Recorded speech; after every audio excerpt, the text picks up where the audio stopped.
diagonal line means the ascendant. Okay?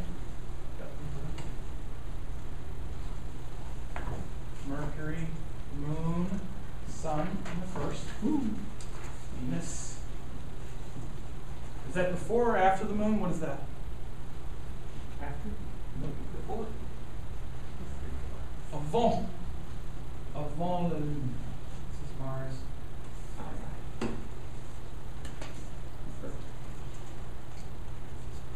So we're not using a node. Okay, so we're just using the starry planets. We're not using our planets. And again, some people, you could experiment with those things if you wanted. And this is whole sign, whole house system using sidereal zodiac. So what do we have here? This is the sign, but let's, like we didn't talk much about Scorpio or anything that stuff in the previous. We're really not looking so much at that. We're looking at the relationship. So we have any planets before the Moon? Venus. Venus before the Moon. So Venus before the Moon would mean what? This is what she wants to receive. What? Love. What? Love. Well, okay. Beauty, pleasure. Yeah. Joy wants. Her mind is going to gravitate toward things that feel like harmonious. Wants everyone to get along. Wants things to feel connected. Wants things to be beautiful. Often people, Venus before the Moon, they're interested in art. Is she interested in art? Very much. The mind's just gravitating toward beauty. Make sense?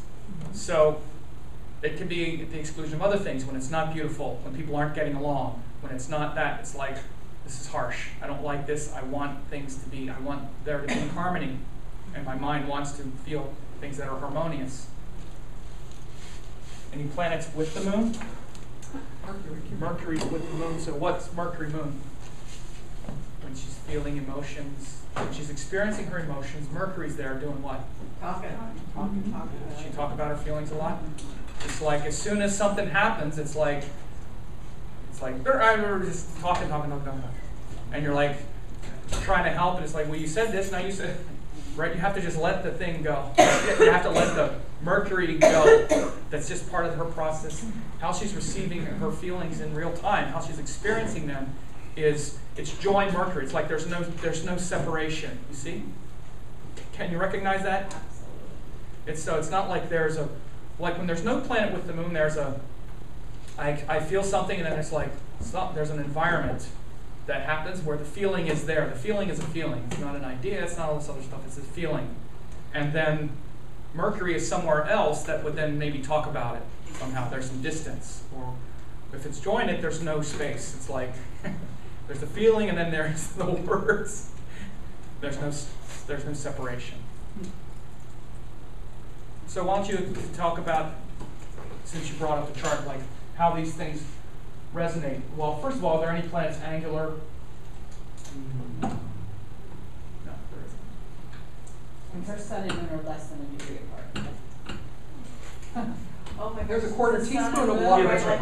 right together like that. Right. So sun, moon, and ascendant. So there are a lot of identifying factors here. So she's plus this is Libra and Venus before the Moon. So this is very much this person. You got to let this person do art, be creative, or they'll just go out of their mind. I mean, there's no question, right? Absolutely.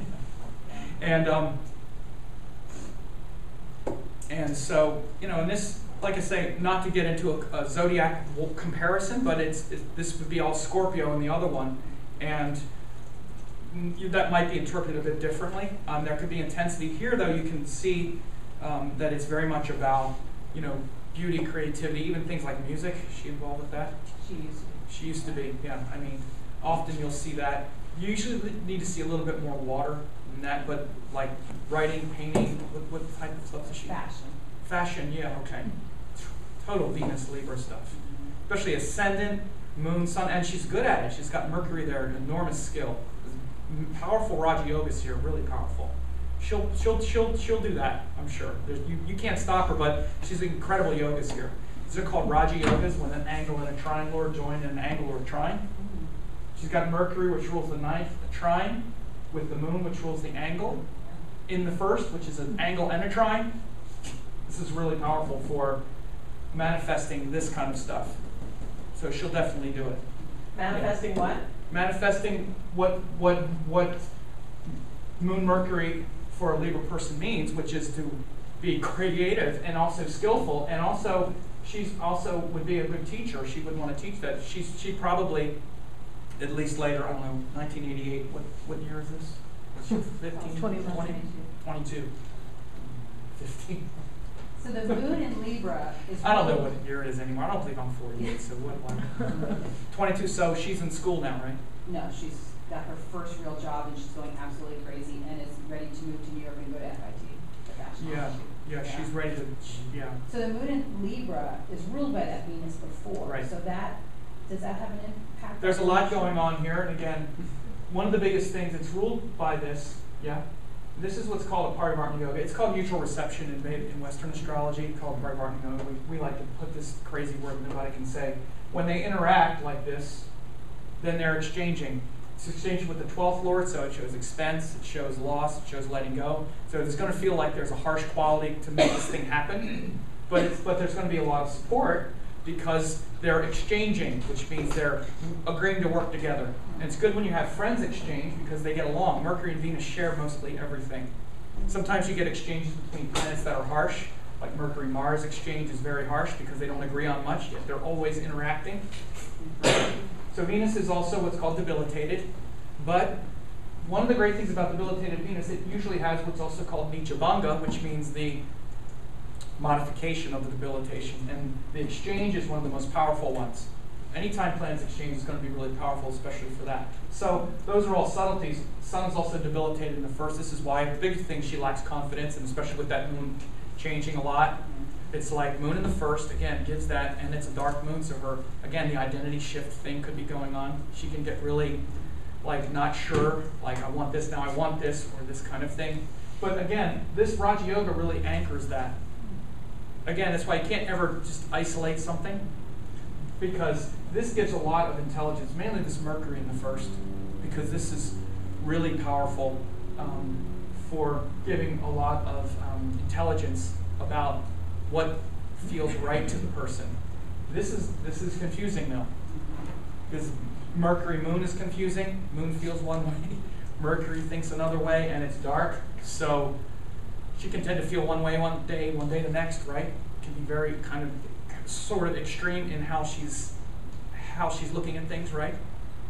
And she hasn't been not in a relationship since she's been 16 years old. Oh yeah, very, very relationship. Yeah. Where does you see that? Where does you see wants to be in a relationship? Why does she want to be in a relationship all the time? Huh? What part about the moon shows that? Venus. Venus before the moon. Mm-hmm. Can you mention, you said the trine and the square to Gemini and Cancer. Just say that again. Say it again. Yeah, just Yeah. run through that. First of all, this is, of course, a literal, visceral expression. You know, we talk generally about Venus before the moon would be beauty, gravity, gravitating toward beauty, harmony. But where's the easiest way to get it? Relationship. Easiest way, right? She also food. I mean, does she always want to? She always snacking and having candy and gum. She used to be. Used to be. Okay. And you see the dashas too. She's in Saturn dasha now, so that's putting it on. But regardless, okay.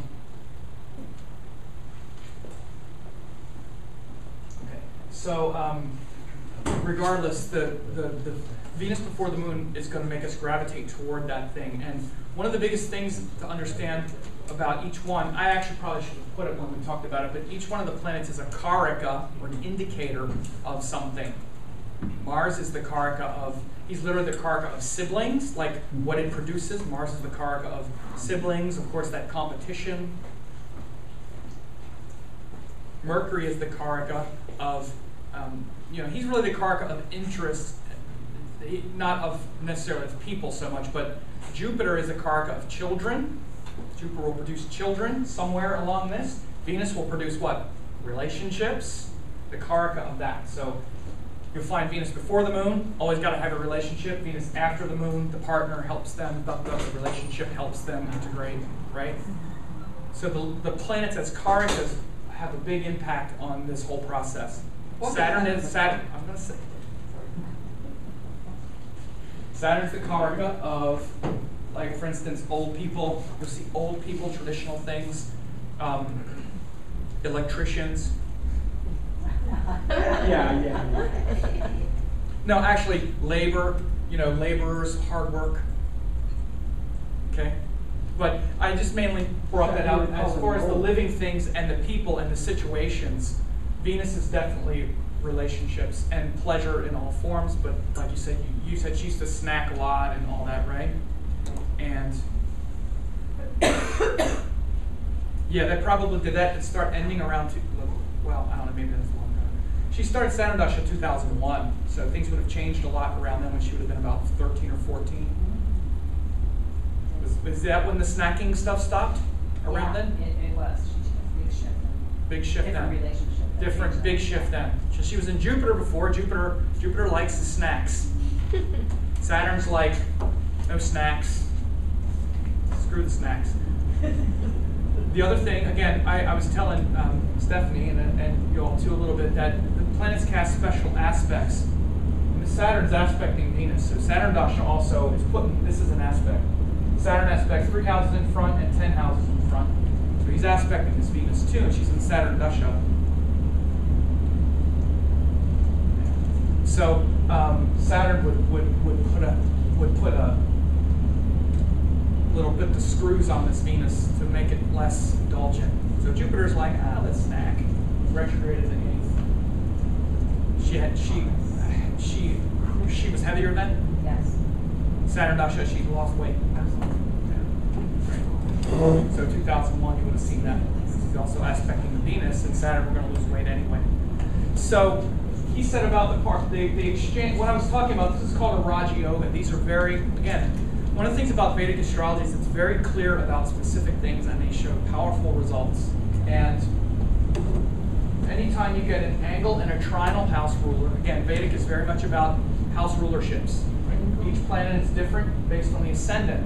So the angles in the trinal houses and the planets that rule them form yogas when they join in angular or trinal houses. It sounds complicated, but it's not so much. Trinal houses are houses 1, 5, and 9. So the rulers of the 1st, 5th, and the 9th houses are the trinal house rulers for any chart. For Libra, it's Venus, Saturn, and Mercury. Okay, it rules those trinal houses. Angular house lords are Saturn rules the 4th, Mars rules the 7th, Moon rules the 10th, and Venus also rules the 1st. Okay, so if you get those planets mixing in angles or trines, it forms what's called a Raja Yoga or a King Yoga, because it brings together Dharma, which is intelligence, wisdom, and what feels right to us, which are the trinal house rulers, and accomplishment, achievement, support, which are the angular houses. Okay? Angular houses give support and structure. Trinal houses give intelligence and what feels good to us. So she's got Mercury, which rules the 9th house, with the Moon, which rules the 10th house. So you bring together the wisdom and power and joy of the 9th house with the accomplishment and structure of the 10th house. They're with each other, and they're in the 1st. First is the most powerful because it's an angle and a trinal house. So that's what it is. We're not going to spend too much time on it because this is a complicated subject, but that's what it is. So this is just what's called a Raja Yoga in Vedic astrology. It brings together angle and trinal house rulers in angles or trines. And she's got them in the 1st. So you see how much, like, if you look at this chart, you can just know what's in this person's mind looking at those things. She gravitates toward these things. She has this process when she's experiencing her feelings. Does that help you understand that, huh? And just by seeing, and I don't know how it cuts, probably in Western astrology, it's the same regardless of the signs. The signs change, but is it still Venus before and Mercury with? Yes. Yeah, it's still that. It doesn't change. It's the same house systems. That's why I mean it's not really necessarily a Vedic thing. Sometimes you'll see things change, but usually you don't. I've looked at it plenty. Do any of the planets go angular? Is Jupiter in an angle? Is Jupiter in the 7th when you look at the Western? Or Mars? Jupiter or Mars? No, Jupiter's in the 8th. 8th, and Mars is in the 6th still? Yeah, so usually you don't see a change. I've looked at it a lot. So it's the same. again, what changes between the you know, is the zodiac. So I use the zodiac I use for the reasons you just saw. I described the Libra person with Raj Yoga in the first, Venus here, and you know, using the dashas based on all that stuff. That's why I use this zodiac in the system. Full house, full sign, not, you know, if this is 29 and this is 8, then this is the 12th house, or none of that. It's full house, full sign. So this is the way the Vedic system works. So I used to do tropical as well, but again, when I started using the system, I use this because I find that this would describe the person better than if we had this in Scorpio and it was all that focused around Libra themes and art and all that beauty, like I saw right away. So if it was Scorpio, at least in this way of looking at it, it would be, you know, things that are much more about psychology and much. It's very different archetype. Could be some kind of beauty, some kind of creativity, but really Scorpio is more about personal power and really about like exploring these like deeper mysteries, and often people that have a lot of planets in Scorpio, they're interested in, you know, things like, you'll find like transformation and hypnotherapy or yoga and these kinds of much more intense kind of things, not fashion design. I mean, that's so Libra, it's not even. Does that make sense? Anyone else have a chart? Someone's chart? What do you know? People do. Whose chart should I say? Me. Okay, there were 3. So we'll get there. We'll all get